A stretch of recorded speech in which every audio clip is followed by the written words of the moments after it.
Salam damai sejahtera di dalam Tuhan kita Yesus Kristus. Shalom, selamat pagi dan semangat pagi. Jumpa kembali dalam renungan pagi kita untuk hari ini, Jumat 17 November tahun 2023. Dan pekabaran firman Tuhan kita di pagi ini dengan judul Karena Tuhan akan menuliskannya di hatiku. Sebelum kita lanjutkan, mari berdoa. Bapa di sorga, terima kasih untuk semua kebaikan-Mu di dalam hidup kami hingga di pagi ini. Kami akan mendengarkan pekabaran firman Tuhan, biarlah firman-Mu dapat menjadi berkat di dalam kehidupan kami. Terpujilah nama Tuhan, dalam nama Yesus kami telah berdoa. Amin. Sekali lagi pekabaran firman Tuhan kita di pagi ini dengan judul Karena Tuhan akan menuliskannya di hatiku. Dan ayat firman Tuhan Mazmur 119 ayat 47, Aku hendak bergemar dalam perintah-perintah-Mu yang kucintai itu. Sekali lagi, aku hendak bergemar dalam perintah-perintah-Mu yang kucintai itu. Tidak ada satu perintah hukum yang bukan untuk kebaikan dan kebahagiaan manusia dalam kehidupan ini dan kehidupan yang akan datang. Dalam penurutan kepada hukum Allah, manusia bagaikan dikelilingi sebuah pagar dan mencegahnya dari kejahatan. Hukum yang diberikan di atas Gunung Sinai adalah ucapan dari prinsip kasih, suatu pernyataan kepada dunia tentang hukum surga.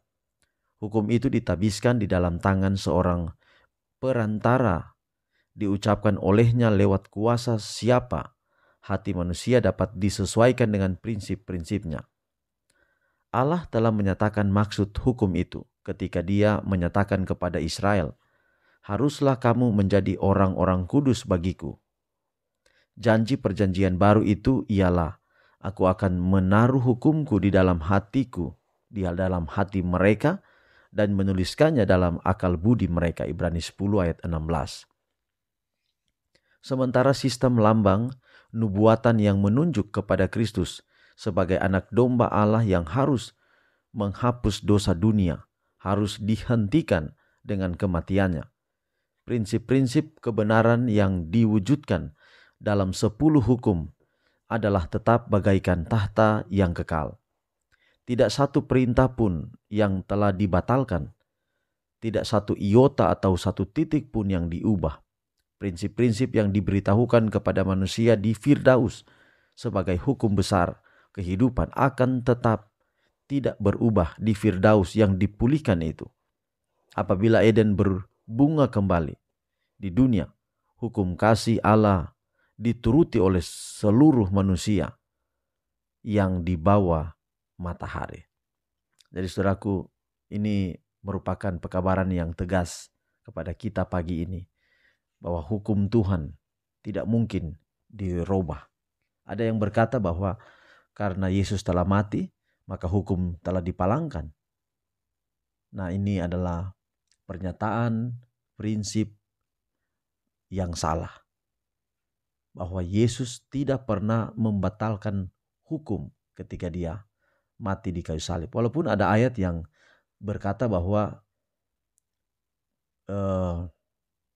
kematian Yesus membatalkan hukum Taurat. Apa maksudnya? Maksudnya adalah begini. Karena dosa, kita patut dihukum.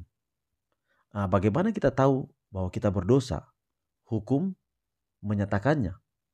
Jadi hukum katakan jangan berzina. Jadi kalau kita berzina, hukum menyatakan kita berdosa.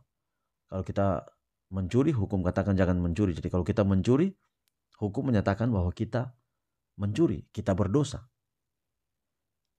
Apa maksud hukum dibatalkan karena kematian Yesus? Maksudnya adalah tuntutan hukum. Hukum menuntut bahwa setiap pelanggaran adalah dosa dan hukumannya, Roma 6 ayat 23, upah dosa ialah maut.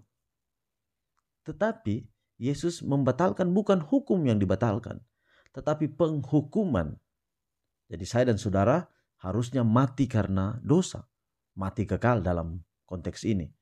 Tetapi Yesus menggantikan kematian itu. Artinya bahwa walaupun saya dan saudara berbuat dosa, Karena hukum menyatakan kita berbuat dosa karena kita melanggar hukum. Tetapi Yesus Kristus mati untuk kita. Yang dibatalkan adalah penghukumannya. Kecuali kita setia. Kita percaya kepada Yesus. Yohanes 3:16, barang siapa percaya kepadanya tidak binasa. Artinya, kematian Yesus membatalkan penghukuman dosa, bukan membatalkan hukum. Ini yang penting. Jadi jangan sampai kita salah. Kita menyatakan bahwa Yesus mati membatalkan hukum Taurat. Yesus tidak pernah membatalkan peraturan kasih sorga. Bayangkan kalau peraturan Tuhan itu berubah. Peraturan kasih sorga itu berubah. Untuk apa kita menyembah Tuhan yang berubah-berubah itu? Percuma. Tapi Yesus tidak pernah berubah. Tuhan tidak pernah berubah. Yang berubah adalah ketika kita berdosa dan kita harusnya mati karena dosa itu, tapi Yesus berubah hati untuk mau menyelamatkan kita lewat kematian Yesus. Itu semua dirubah. Jadi yang dirubah adalah penghukuman, bukan hukum Taurat yang dirubah. Kiranya keterangan melalui renungan pagi ini akan menjadi berkat bagi kita. Semoga mari kita cintai hukum, karena hukum pasti tujuannya untuk kebaikan kita. Di sorga masih tetap ada hukum, karena hukum itulah yang menjadi standar pemerintahan Allah. Di sana ada kasih, tapi juga ada keadilan. Bagi orang yang berdosa, Tuhan punya kasih yang besar. Tapi orang yang berdosa yang tidak mau bertobat dengan sungguh-sungguh, maka ada keadilan Allah. Keadilan Allah adalah penghukuman adil. Bagi setiap orang yang dihukum, adil. Tuhan sudah adil. Bagi setiap orang yang selamat, Tuhan sudah adil. Tuhan memberikan keselamatan karena itu janji kepada manusia. Baik, kiranya pekabaran pagi dapat menjadi berkat dalam kehidupan kita semua. Mari kita akhiri dalam doa, mari berdoa. Bapa, terima kasih pekabaran yang indah hari ini.